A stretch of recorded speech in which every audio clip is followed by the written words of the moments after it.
Hello YouTube, Crow Freak here. The camera was just playing music that I have no idea what the heck that was.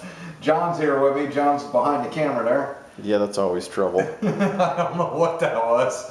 Anyway, this is a video I made about a week and a half ago, and I trashed it because it was horrible.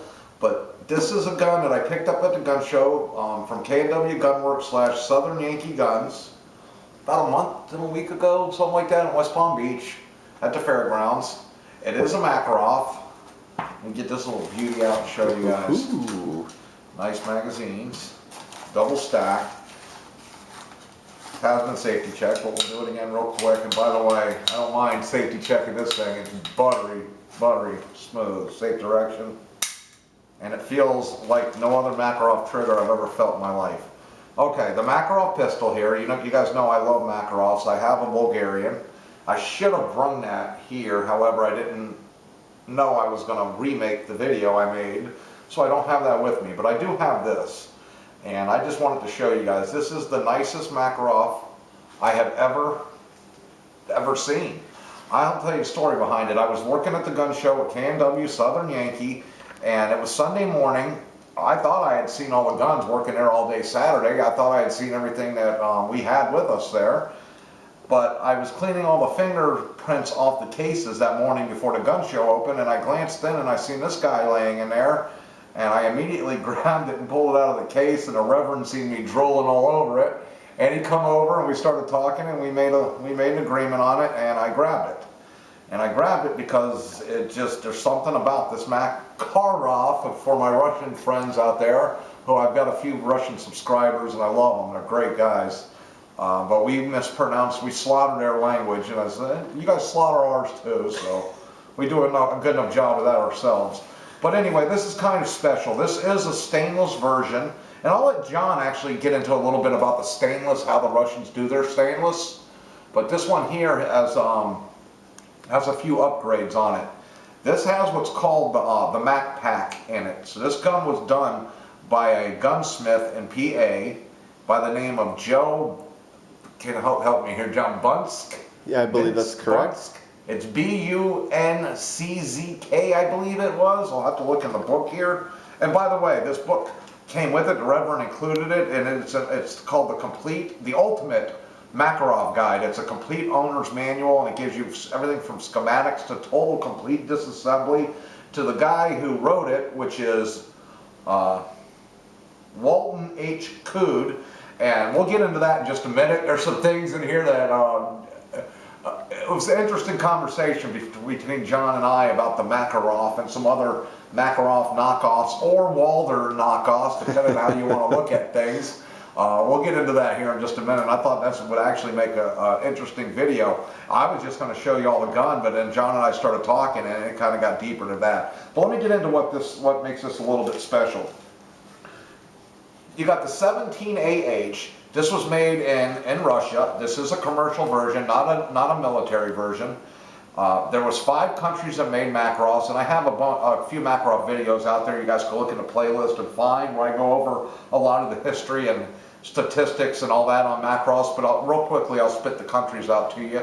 You got Russia, of course, Bulgaria, East Germany, a unified Germany, and China. Those are the 5 countries that made Makarov pistols, true Makarov pistols. Now, whether that Makarov design was a copy of the Walther PK, well, that's an argument I guess we can have. I mean, but in this book, this author here makes no bones, and I don't know if it's because he's partial toward the Makarov or what, but he shows the differences in the Walther and the Makarov. This is 25 pieces to complete the gun. The Walther's 42. Anyway, real quickly, the weight on this is 25.2 ounces loaded. It's a 380 version, not the 9x18 Makarov. That kind of appealed to me a little bit, although the 380 round is kind of ridiculous. They have come down in prices here lately, but why not grab a 380 Makarov just to add to the collection? I'm just a Makarov freak, and I love them. But the special thing about it is 15,000, and it does not specify between the 17 AH, which is your 380 version, and the 18 AH, which is the 9x18 Makarov version. there was only 15,000 stainless steel Russian commercial Makarovs ever brung into the United States. And this is one of them. And what makes this one even more special than that was the man I named a minute ago, the gunsmith that did some work on this. And he did what's called the Mak Pak. And you can Google it. There's a lot of research you can do on the Mak Pak. If your gun happens to have been worked on by this gentleman, the value of that gun increases tremendously. He is the guru of the Makarov world, the most well-known, or considered the best Makarov gunsmith in America anyway, from all research I've done. Whether that gentleman is still alive or not, I don't know. I can't find that information out on the web. But he made a hell of a pistol. Well, he improved a hell of a pistol. He widened and beveled the ejection port here. He fine-tuned the adjustments, the rear sight adjustments.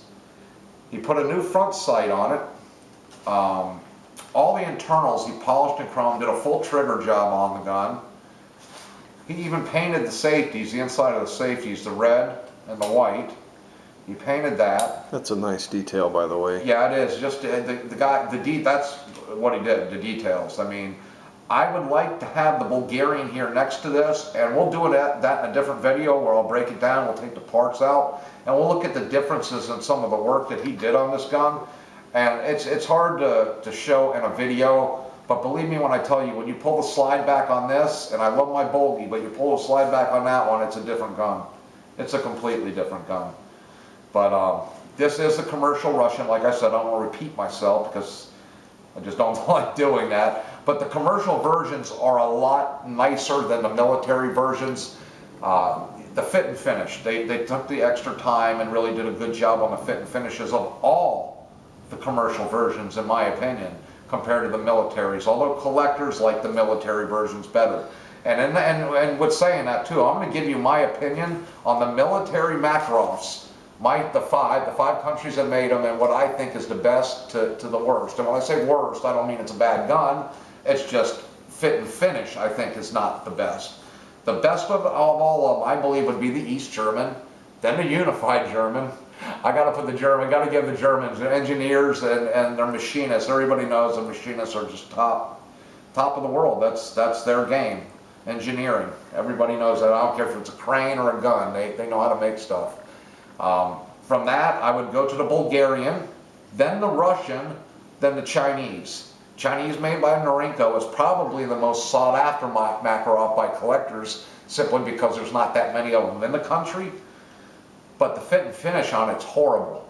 The bluing, I was just telling John, you could probably rub the bluing off on your blue jeans. I'm not kidding you. The fit and finish is horrible on them. But they are the most sought after, next to the Russians. And, Russian military. And the East Germans also. But with that said, we got into a little bit of not an argument, but a little bit of a discussion on whether this was a Walther clone or a copy of the Walther. The Walther has 42 pieces, this has 25. And John was like, well, the Makarov was copied from the Walther. And I was like, well, wait a minute. I just read a book, and I can tell you some of the differences. And then I got the book out, and I showed John, and he kind of read what this gentleman here had to say about it. So kind of read it. He did read it, and he don't agree with them. So why don't you throw your opinion in there, John? No, I don't. I mean, pointed to differences in the extractor and some differences in the type of the mainspring that's in the weapon, and there's no question, in my opinion, where this thing came from, where the Makarov came from.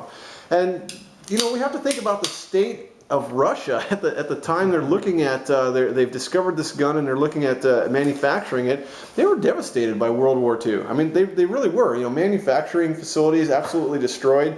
They had learned during the war to turn stuff out as cheaply and economically as possible, and so I think they got their hands on this design and they said, look, we can simplify it. We can make it a little bit more robust, and a lot of their changes are to handle the robustness of the 9x18 Makarov. Yes. And And the Russians never liked ammunition commonality with any Western country, so that's why they've got all these they've got their Tokarev pistol and this Makarov pistol round, which is probably about the most powerful round you can have in a little blowback pistol like this before things really start to get unsafe. But I think the Russians literally they took that Walther PPK and they said, look, we need to simplify this for better mass production.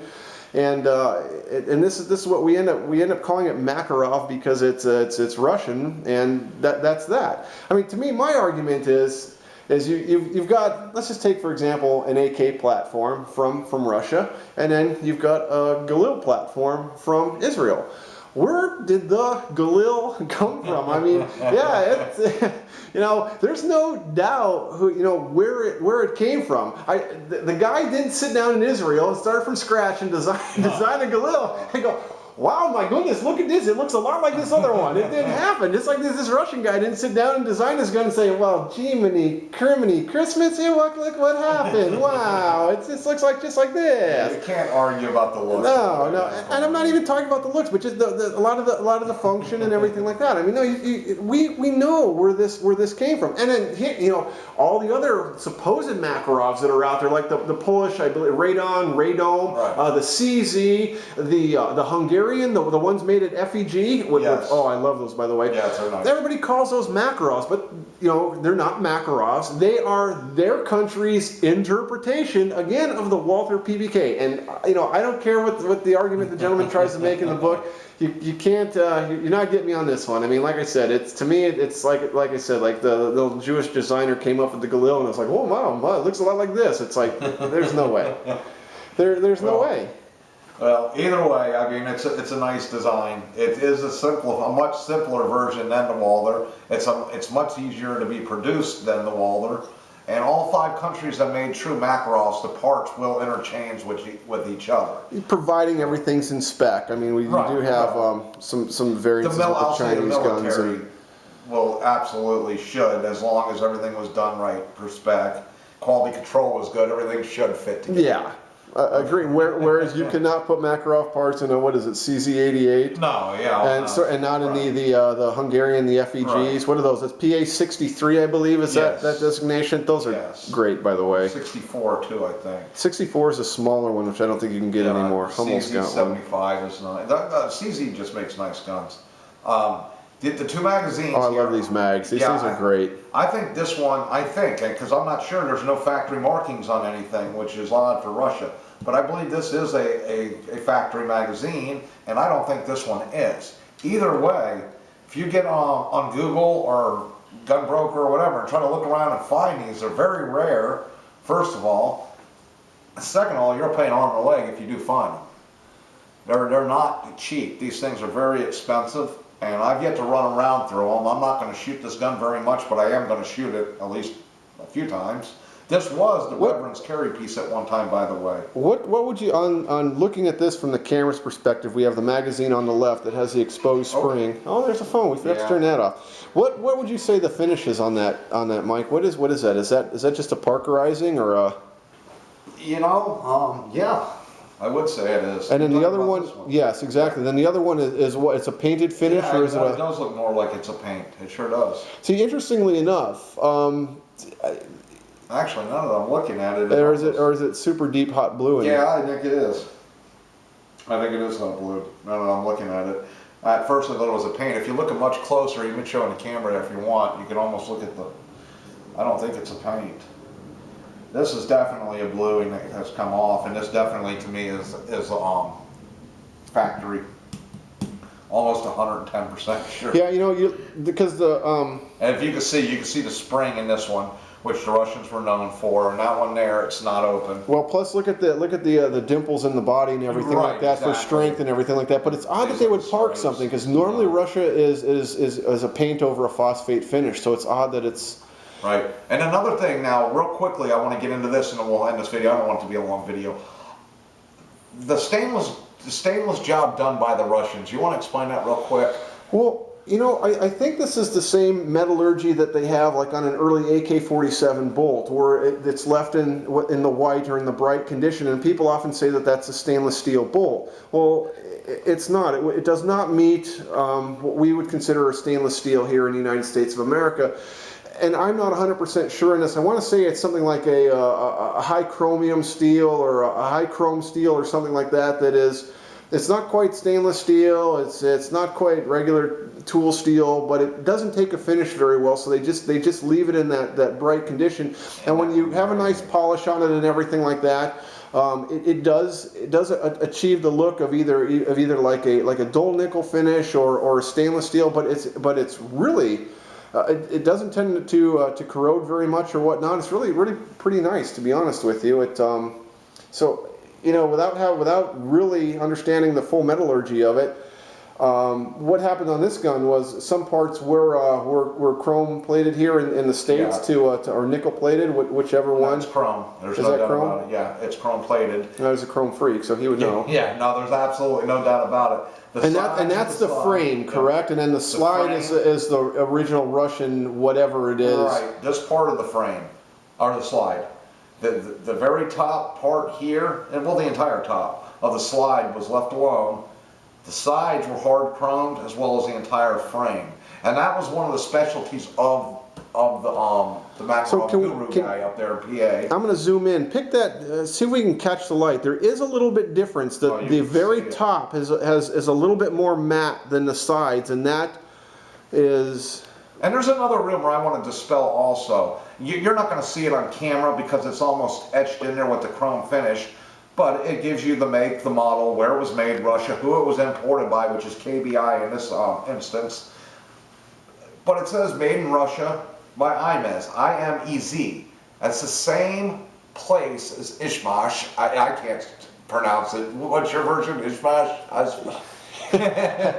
Is MASH. Anyway, it's the same place, guys. It's the same building. I've seen other YouTube videos, and I've seen other places at forums saying, well, it's the same city, but in a different building down the street. No, it's not. It's the same building, same people.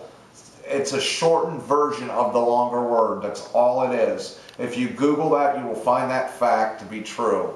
It's not an opinion, it's a fact. It's the same place. This is the commercial version of the military. They also made the military version, as well as Baykal. So, that's that. And we'll end this video here pretty quickly. Just real quick, my Maxpedition bag I've been carrying for months now. I want to do an EDC video with this bag. I love this bag. It's an awesome bag. It's made for concealed carry, and well, guess what? I got something in there right now. There's also something on my side, but I do want to do a video on this bag. I don't know why I've been putting it off. I just haven't had no time. John and I work on the same job, and you can ask him. We are killing ourselves here the last few weeks. We've had no time to do anything but work, eat, and sleep, and that's about it. And also, real quickly, the H&R little revolver.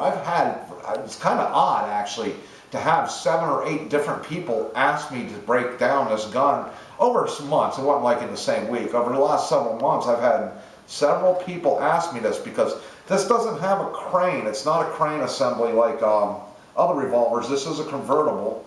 Pull this pin out. The cylinder will fall right out. So there's no crane assembly holding the cylinder in. So they want to see how, you know, what makes it work and get in there. And I guess a couple of guys just want to see, like I said, how it works. Other ones want to know how to clean theirs and work on theirs. And I'll do this video also. It's not going to happen tonight or in the next week, I don't think. But in the next month, I'll try to get to this. It's just work, guys. We just don't have the time. You can ask John. I'm not kidding you when we say we're working 12 to 14-hour days. And there's just no time, unfortunately. So let's go ahead and wrap this video up. I don't know. Let us know what you think. You think this is a Walther clone? I think he was influenced by Walther for sure, but I think it's a different working mechanism myself. John thinks they're kind of the same but simplified. I will say they're both blowback systems with fixed barrels. They're both very, very accurate. I think this is more reliable than the Walther. I'm sure other people will call me crazy, but I'm more partial to the Makarov. Sorry, I am. And that's the way it is. You leave it in comments, let me know. Thank you for watching. Subscribe. You got anything to say, John? No, we're good. All right, guys, we might have some special treats coming for you if John decides to bring a couple of things back. I have a large chunk of iron at home that takes a lot of effort to hump out here to Florida, but I'm going to try, guys, and we'll have some fun hopefully next week if we're not dying at work. Yeah, it works tough. Anyway, guys, I'll get back to you. I got to make up. I got a lot of videos I need to watch, comments I got to catch up on, and I'll get that going and done. Just bear with me, and the amount of videos I'm putting out right now are not a lot, and it's simply because of time. But besides that, guys, thank you, and good night. Good night.